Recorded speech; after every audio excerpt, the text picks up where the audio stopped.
تخيل كده معايا لو في قرية ما بتزرعش غير عنب، كل بيت وكل ركن فيها وكل عيلة مصدر رزقها الوحيد العنب البلدي. دي قرية موجودة في الدنيا، بيعتبروها منبع العنب البلدي وبينتجوا فيها أجود الأنواع وملهاش منافسين. بيوزعوها على كل المحافظات ومفيش سوبر ماركت كبير في مصر إلا وبيشتري من عندهم. حكايتها بدأت من 80 سنة والنهاردة هي القرية الوحيدة المتخصصة في زراعة العنب بس. يا ترى إيه حكاية القرية دي وإيه سر صنعتهم؟ تعالوا نعرف الحكاية. لو سألت أي حد في المنيا أو حتى في مصر كلها عن أجود عنب بلدي هتلاقيه دايما بيقولوا من غير تفكير اسم قرية دفش في صملوط.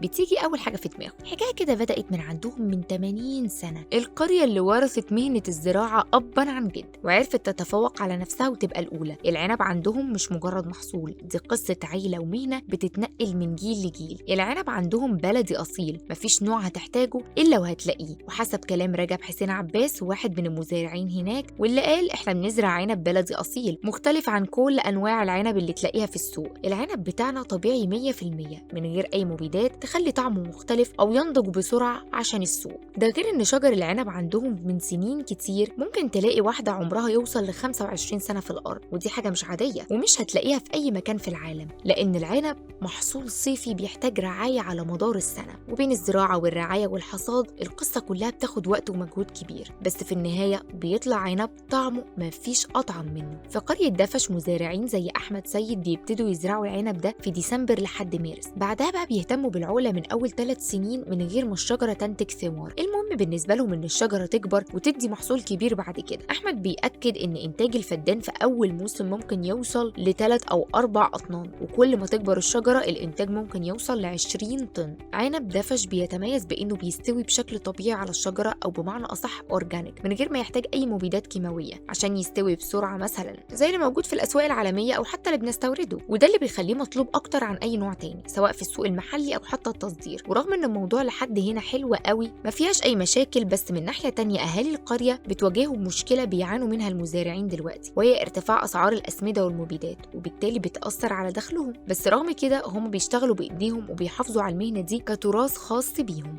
ومش بس كده، الزراعة في دفش مش مهنة فردية، دي شغل أهل القرية كلهم، ولو ما كانش فيه أراضي كفاية بيضطروا يستأجروا من بره علشان يكملوا الزراعة. ده غير إنهم في موسم الجني في أغسطس القرية كلها بتتجمع عشان يشتغلوا مع بعض ويكملوا حصاد المحصول. حكاية قرية دفش دي مش مجرد قصة نجاح، دي قصة كفاح واستمرار ومثال حي على إزاي التراث المصري ممكن يتحول في يوم من الأيام لقصة نجاح كبيرة يشهدها العالم كله، ويثبت إن الأرض الزراعية في مصر لسه فيها الخير وبتمشي على إيد الناس اللي بتحب الأرض وبتعرف تحافظ عليها.